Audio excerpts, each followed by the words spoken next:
இந்த விஷயத்துல எங்க அப்பா மத்த அப்பா மாதிரி இல்ல. எனக்கு கொஞ்சம் அது டிசப்பாயிண்டிங்கா இருக்கு. இப்படிலாம் இருந்தா நல்லா இருக்கும், இப்படிலாம் இருந்தா நல்லா இருக்கும். சர்ப்ரைஸ் பண்ணணும்ட்டு ரொம்ப நாள் ஆசை. சர்ப்ரைஸ் என்ன மாதிரி? இப்போ நம்மளுக்கு பர்த்டே வருது அப்படின்னா சோ நம்மளுக்கே தெரியாம ஏதாச்சும் வாங்கி வச்சு சர்ப்ரைஸா கூட்டிட்டு போயோ இல்ல ஒரு டின்னர் அரேஞ்ச் பண்ணியோ சோ அந்த மாதிரி ரொம்ப ஆசை. ஏண்டா எங்களை இன்னமுமாடா நம்பிக்கிட்டு இருக்க? பர்த்டேக்கு கேக் கட் பண்ணணும்னு ஆசை சார்.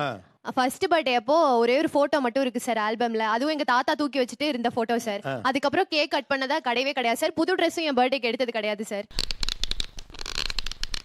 அண்ணே கொந்தளிச்சாதீங்க அண்ணே, பொறுமையா கடப்பிடிங்க. அறியாப்புல தெரியாம கரெக்டா 5th படிக்கிற வரையும் என் பர்த்டே டேட் கூட எனக்கு தெரியாது சார். அது கூட சொல்லல சார் என்கிட்ட. என்ன உங்க பர்த் டேட் என்ன? 28/8 சார். ஆகஸ்ட் 27ஆம் தேதி என்னென்னலாம் யோசிச்சிருப்பீங்க? 28ஆம் தேதி பர்த்டே. காலையில எந்திரிப்பேன் சார். ஆனா பர்த்டே அப்ப டெய்லி அழுவேன் சார். எல்லா பர்த்டே அப்ப எனக்கு நினைவு தெரிஞ்ச நாள்ல இருந்து பர்த்டே அன்னைக்கு கண்டிப்பா அழுதுருவேன் சார்.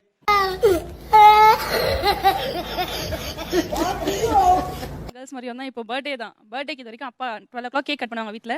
அப்பா கூட எழுந்து கூட விஷ் பண்ண மாட்டாரு, படுத்துட்டு இருப்பாங்க. நானா போயிட்டு நானே கையை பிடிச்சி ஹாப்பி பர்த்டே டு மீ அப்படி நானே சொல்லிட்டு நானே வந்துருவேன். நான் பிறந்தப்ப சந்தோஷப்பட்டாரு. அதுக்கப்புறம் அதுவும் நமக்கு சொல்லித்தான் தெரியும். அப்பனே விநாயகா, இன்னைக்கு எனக்கு பிறந்த நாள்.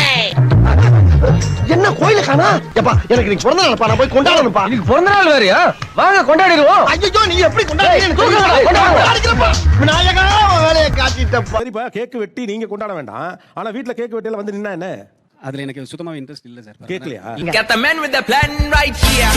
Bring it swag. இல்ல பிறந்த நாள் செலிப்ரேட் பண்றதுல வந்துட்டு உங்களுக்கு இன்ட்ரெஸ்ட் இல்ல? என்னோட அந்த இதுல இல்ல, சுத்தமா இல்ல. மத்த அப்பாக்கள் போல உங்க அப்பா உங்களோட எப்படி எல்லாம் இருக்குன்னு ஆசைப்படுறீங்க? அப்பா கூட கொஞ்சம் லாங்கா போனோம். நான் அப்பா மட்டும் தனியா.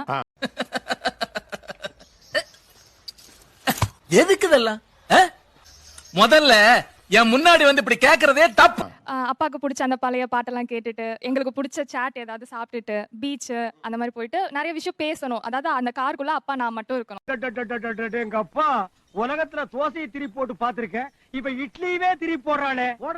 போவோம் சார்.